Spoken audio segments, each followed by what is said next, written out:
Righty-ho, this one's a little bit different. We've got some neighbourhood drama. I've just moved into a new neighbourhood and we're still trying to work out the, what's the word here? Like the dynamic of everyone.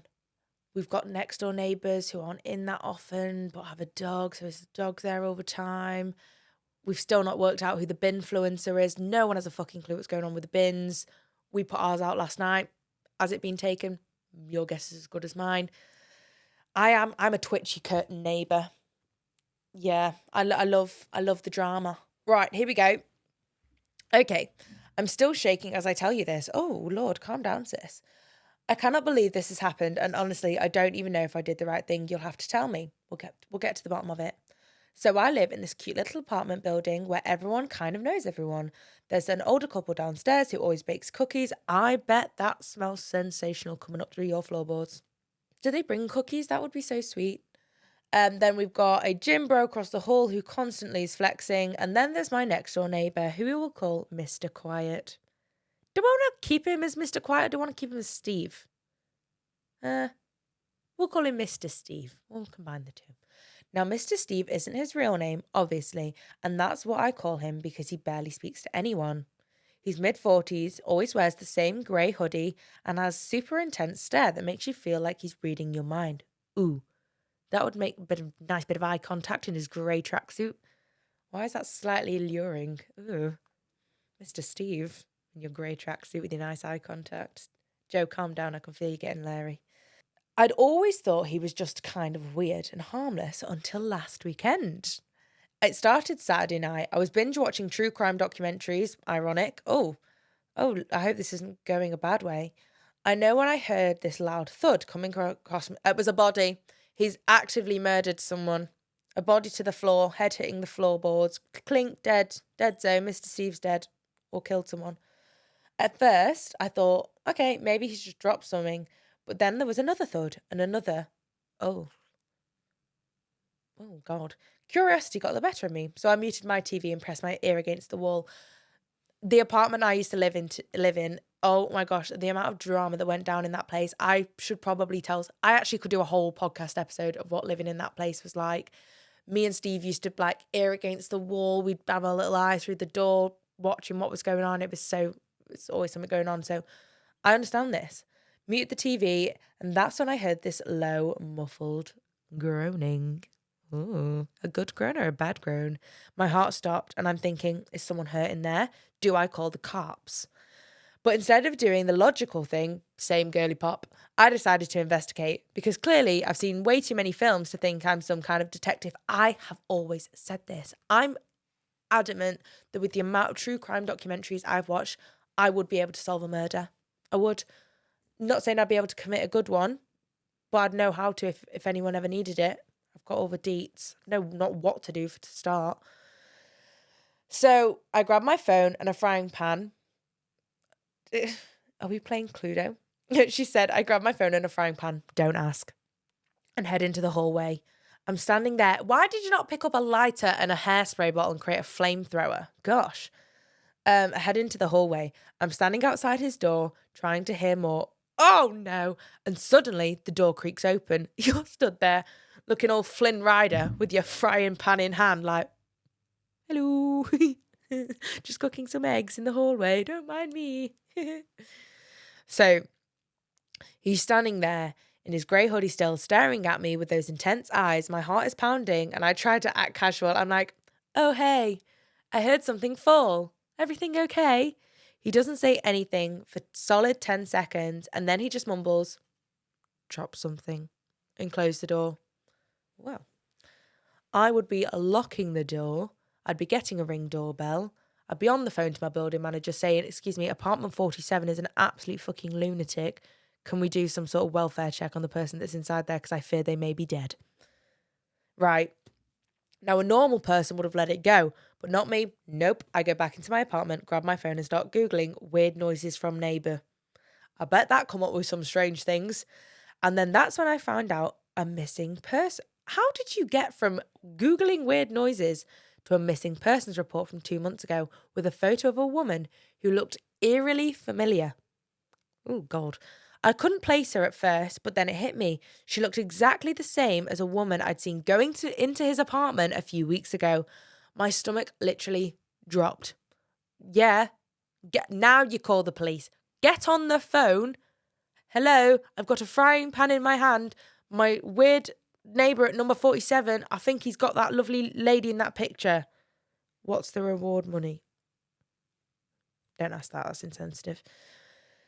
Right, I couldn't sleep that night. Call the police. The next morning, I decided I needed proof. No.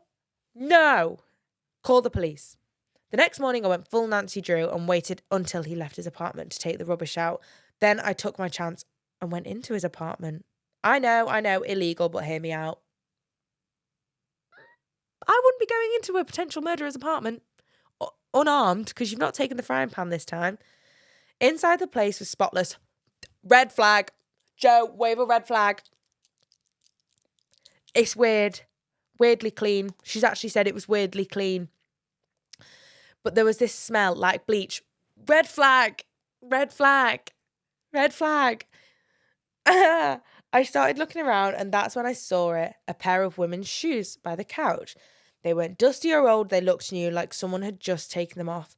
And that's when I heard it, the fake sound of a shower running. My stomach flipped. Someone was in there. Okay, now you leave.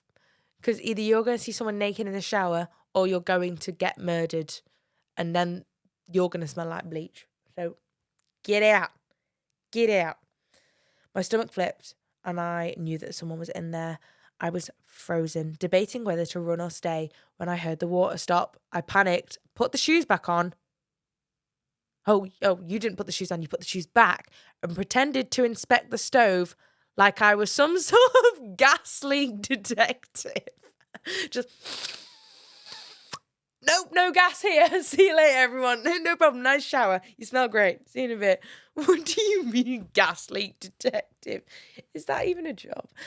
That's when I heard the door open behind me. It was him standing in the doorway. So not only is there a woman in the shower you're potentially perving on, you've inhaled gas, and now potential 47 murderer is stood behind you. I froze. He stared at me, not saying a single word. My mind was racing. Finally, I blurted out, I thought I'd smell gas and wanted to check. Good. Good. He didn't say anything, just stepped aside and let me leave. Imagine that. Sorry, it smelled gas. Just a shimmy. Sorry, yeah, hi, nice. So he's seen, this guy must think you're a fucking nutcase. You've stood outside his house with a frying pan, just like, ready to bonk him on the head. Then you've broken into his apartment, picked up some shoes, thought woman in shower must leave, pretends to smell gas. Yep, that is gas. And then he's walked in and you've gone, gas detective. No gas in here. Sorry. Oh, hilarious. He didn't say anything, just stepped aside and let me leave. Here's the kicker. That night he moved out. So soon? Leaving CH probably because he thought his neighbour across the road is trying to kill him. Because he defo thinks you're trying to kill him. You've tried to hit him with a frying pan, then you've broke into his apartment, tried to cause a gas leak by turning the gas on. He thinks you're trying to kill him. No goodbye. No fucking wonder he's not saying bye. You don't know his name. You're not friends. Oh, gosh. The police came the next day, but by then he was long gone. They found a few things that raised questions, but they wouldn't tell me what. So what do you think, guys? Was I being paranoid?